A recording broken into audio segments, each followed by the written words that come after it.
Ito naman po ay para sa mga bagong salta sa detachment. Yung mga gwardiya na nanggaling sa mga malalaking agency at nanggaling sa mga malalaki yung pasahod o nakapunta sa detachment na akala nila pipitsugin yung agency, akala mo pag kumusta kung sino sila.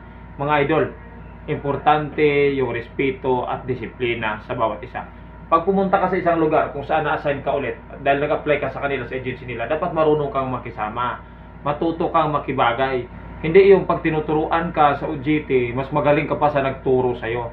Ang lagi mong sinasabi, ang lagi niyong sinasabi, alam ko na yan, di na ako kailangang turuan yan kasi alam ko na yan. Mali po yon. Kasi ang dating dun sa mga taong nag-OJT sa inyo or nagtuturo sa inyo, nayayabangan. Kaya ang return, no, hindi kayo tinuturuan, binabaliwala kayo. Kaya ang pakiramdam nyo, oh, galit sila sa'yo at hindi sila marunong makisama. Bakit? Ikaw kasi yung nagpakita ng unang dahilan para hindi ka respetuhin at igalang. Pero kung nakikisama ka, hayaan mo kung mayroon ka mang alam, share mo lang, di ba? Pero kung anong mayroon sa detachment na pinuntahan mo, i-adapt mo. Hindi yung pairalin mo, yung sayo, at yung gusto mo. Yes, maaari siguro sa detachment mo, mabangis ka, magaling ka, at matalino ka. Kung pagdating sa detachment kung saan ka na-assign, itago mo lang muna yan. At saka mo na ilabas yan kung talagang kinakailangan. Ang kailangan gawin mo sa ngayon, since napunta ka sa detachment na hindi sa inyo, dahil nag-apply ka ng panibago, sumunod ka kung ano yung mga patakaran meron dyan. At sumunod ka at sundin mo kung ano yung mga tinuturo sa'yo dahil yun ang nakakabuti sa'yo at nakakabuti sa detachment nyo. Kaya maraming nabubulilyaso kasi maraming nagmamarunong pag tinuturuan ayaw magpaturo. Lagi sasabihin, alam na nila yung gagawin nila. Kasi pareho lang daw sa dinutihan nila noon.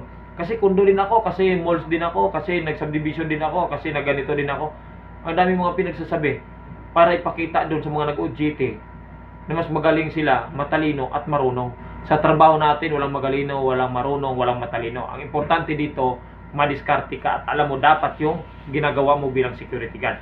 Kaya pasensya na kayo mga idol. Kaya ko po ito sinasabi kasi marami pong mga nagmi-message sa atin na ito yung mga sinasabi nila. Bakit daw maraming mga gwardiya na mga aangas pagdating doon sa detachment? So ito yung mga angle na kailangan nating tingnan para at least alam ng mga kasama natin sa security industry na hindi lang ikaw yung nakakaranas niyan. Marami. Bakit? Dahil merong mga officer na ungas, mayroon din mga plain card na ungas. Kaya anong kailangan natin gawin? Matuto tayong sumunod, rumispito at gumalang sa kapwa natin security guard. Yun lang po mga idol, maraming salamat po sa inyo. Mag-ingat po kayo. Patuloy lang po kayo na mag-message dito kay Security Life for Me nang sa ganon. Kahit paano makapagparating tayo ng kunting aral.